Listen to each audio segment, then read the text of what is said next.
And today to deliver another stream of Banana Fish.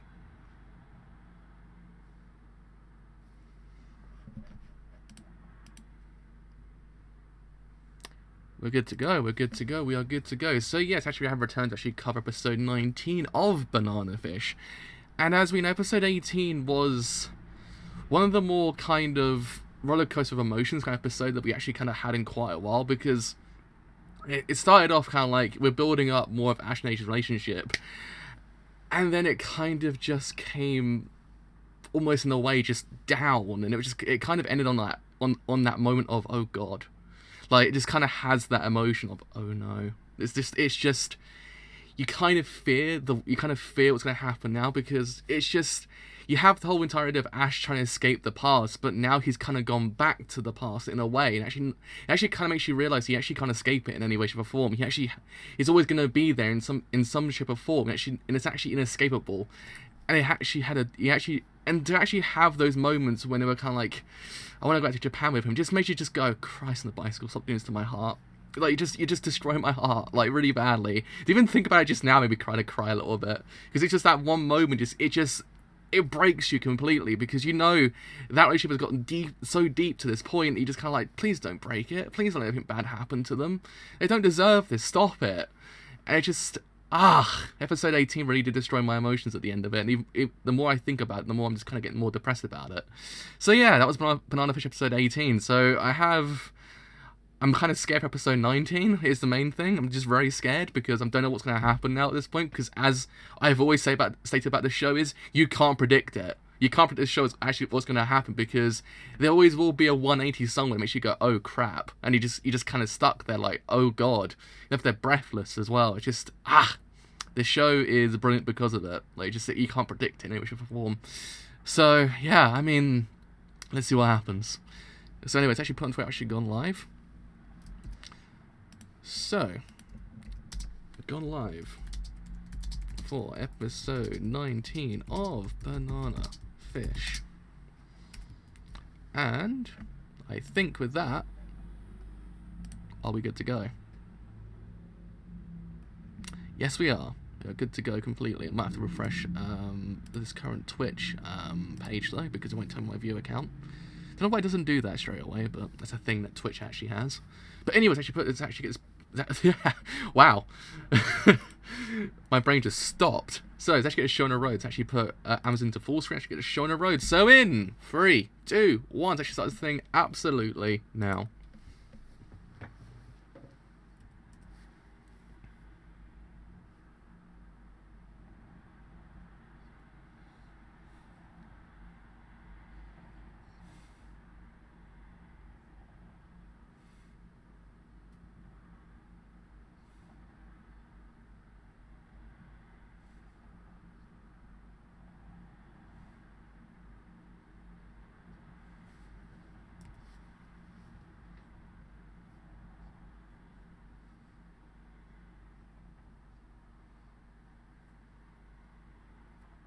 Oh, come on. Stop it. Stop. Don't hurt him. Don't hurt anyone. Okay?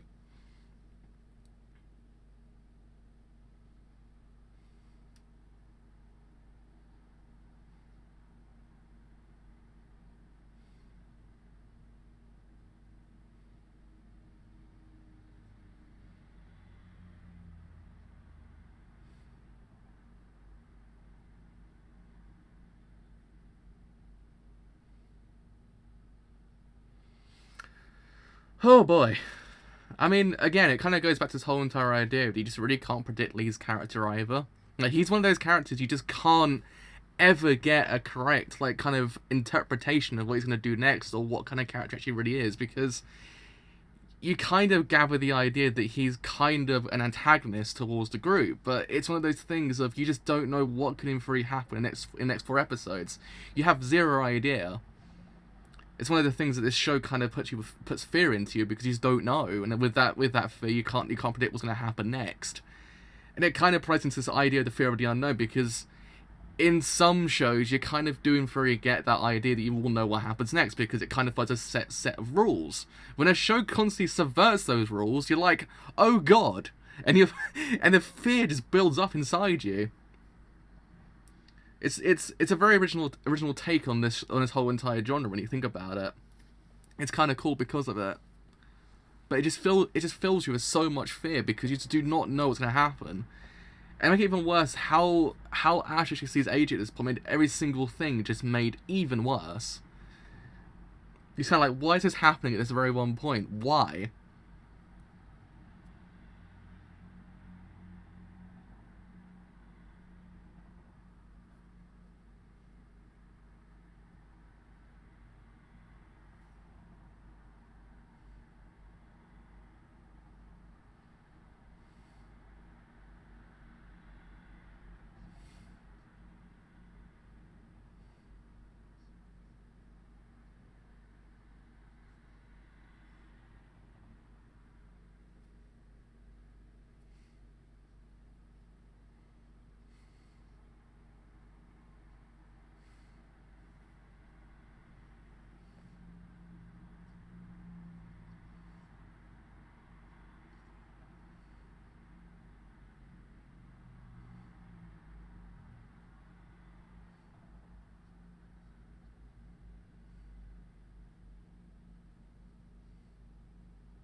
I guess this also goes back to AG being a more active kind of character once again, like in the previous part of this core. When you think about it as well, so that actually might be very interesting to see what kind of power he actually possesses. Because the main question is, what's his in theory limit of power?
AG, my boy.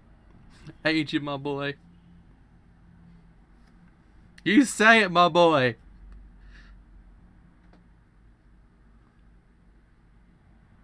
This beautiful lad. This absolutely beautiful lad.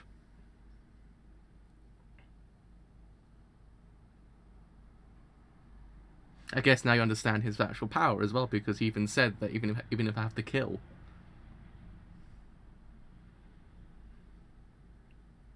You can tell the actual importance one has on the other.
Jesus Christ.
I can already tell the rest of this call is going to be, like, heavily depressing.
But I will say, how they framed that scene was actually really well done as well, because they framed the scene as the music slowly starts to dwindle out of the of the world itself. It kind of, in a way, encapsulates Ash's mind at that very one point. The idea, you can probably take the idea of the music being his will to live, and the will slowly dwindling as the scene goes on, as the days go on. It's quite a well done scene.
But I also strongly believe this will be the kind of point that you will see the different side of Eiji, the kind of more, the more kind of, as I used to call him, the Uwu, I can't even say the words now, the Uwu Rambo.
Uh-oh.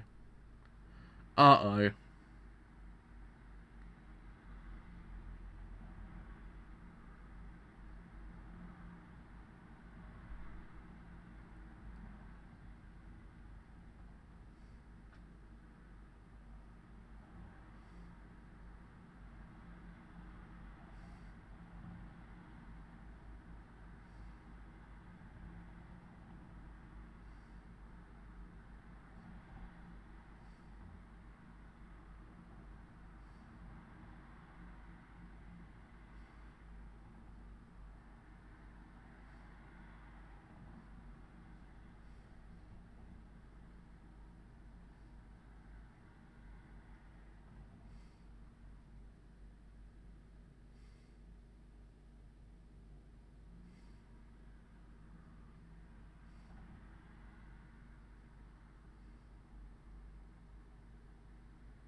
I mean, as said during the beginning of the stream, it kind of goes back to his idea he actually can't escape. There's no way he actually can escape.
I actually wonder if also this core will kind of deal with the kind of the downfall of Emily's character as well. Possibly, maybe.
Whew.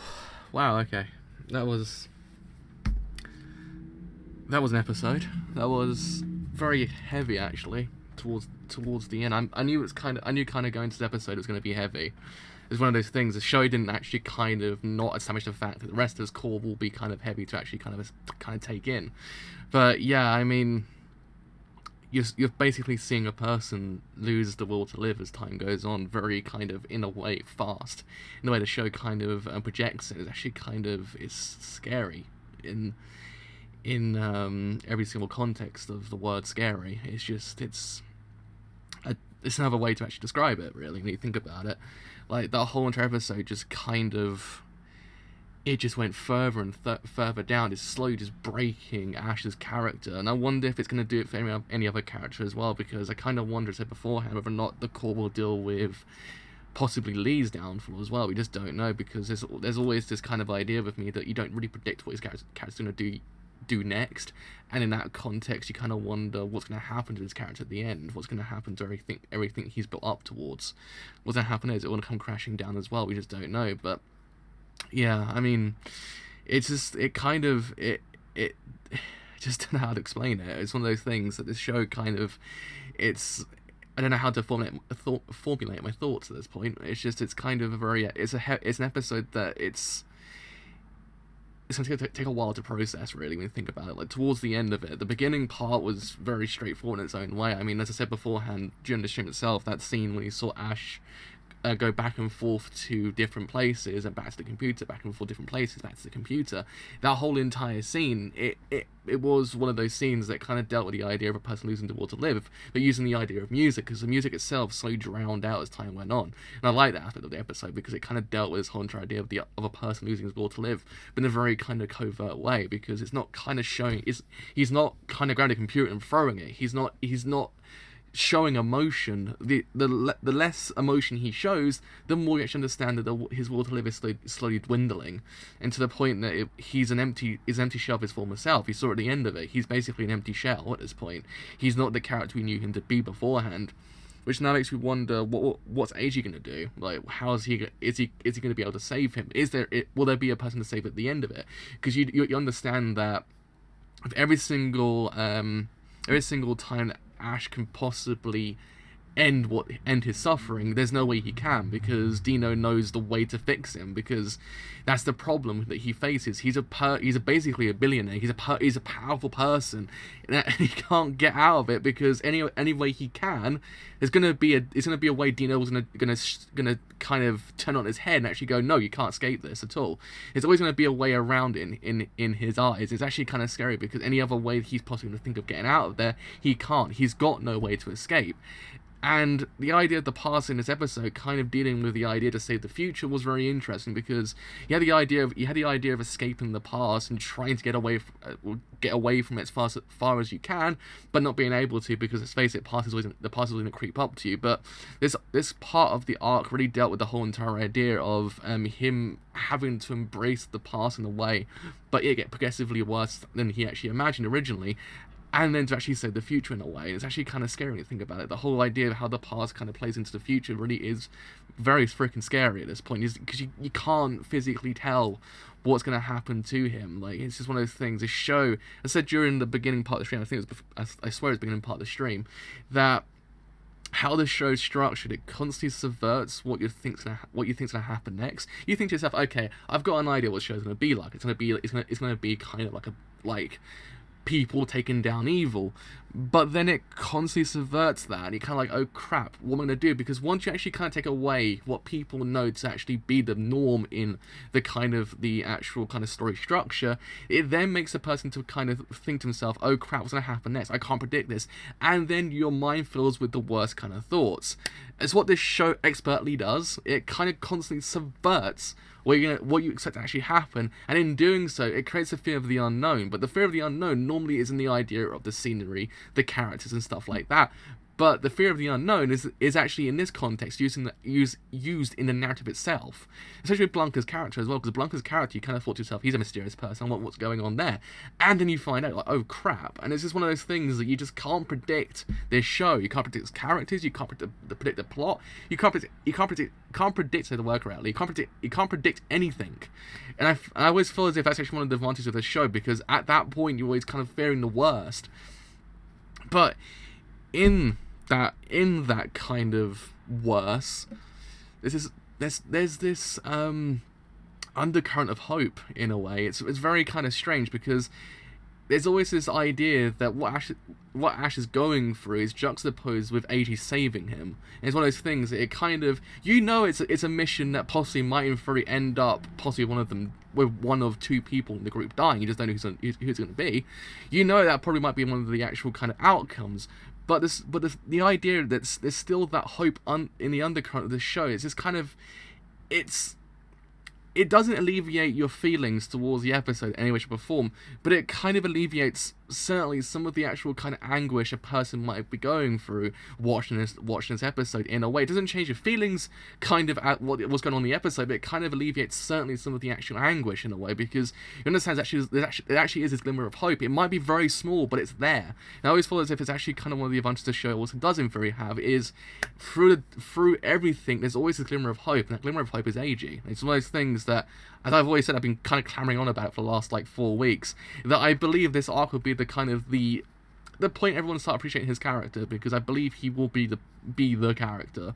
I believe he actually might in theory be at the end of this one of the best characters, or possibly the best character of the whole entire year. We just don't know just yet. It's one of those things you just can't predict what's going to happen with this show. So yeah, that was some scattered thoughts about this episode, because there was a lot to actually kind of talk about this episode. It's just one of those things that, especially even when his eyes were diluting, when it kind of went to his perspective, there's always a sense of green in the actual scene itself. And that green, kind of in theory, just gives you that sense of hope again, because the green's always been a prevalent colour in the whole entire show. I mean, Ash's eyes are green.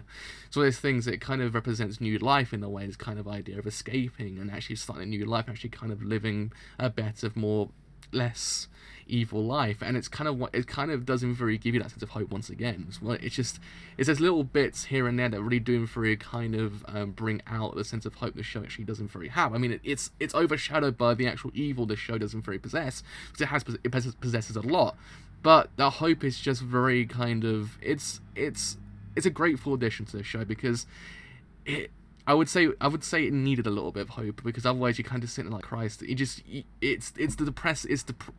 it's really depressing. It's borderline on.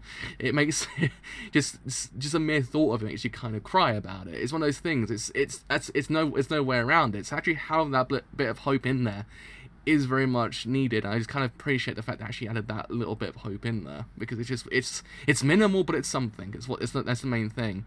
It's minimal, but it's something. So yeah, I mean, we'll see what happens. We'll see what happens in the rest of the narrative, because it's gonna be one of those ones that it'll either be a happy ending or a tragic ending. It just kind of, again, the show doesn't really kind of give you the hope it might be in theory a happy ending. Like, this idea of the idea of the wall breaking between Ash and AG is now kind of gone and overshadowed by the idea of him having to go back to his past to save the future in a way, but not in the kind of cliche way that Hollywood does it, but in the idea of the one that he cares about, and actually doing free the idea that AG is doing exactly the same thing, but kind of helping out of the past, actually kind of building him a better future in a way. So it's actually kind of interesting in a way that the actual past, the future itself, is actually kind of allowing is actually trying to get the character out of the past in a way, actually kind of get him to the future in a way. It's actually kind of mildly interesting in its own way. So yeah, I mean, we'll see what happens. But that is me done for today. So actually, as always, if you have enjoyed this whole entire stream as a whole, then do leave a follow on Twitch, because indeed it does help me quite a bit. And if you actually have enjoyed do here on YouTube, and you do want to leave a like, then do leave a like, because indeed it does help me quite a bit. And if you have enjoyed here on YouTube, and you want to stay a bit longer after that point, then do leave a sub, because indeed it does help me quite a bit. And also, after that point, you want to stay a little bit longer after that point, then do in theory follow me on Twitter, because indeed it does help me quite a bit. On Twitter, actually, we'll find when these streams go live, and any other streams I do as well. And if Twitter is not your thing as well, I do have a Discord server as well, which tells you when these streams go live, and any other streams I do as well. But until episode 20 of Banana Fish, I will see you guys later. Bye for now.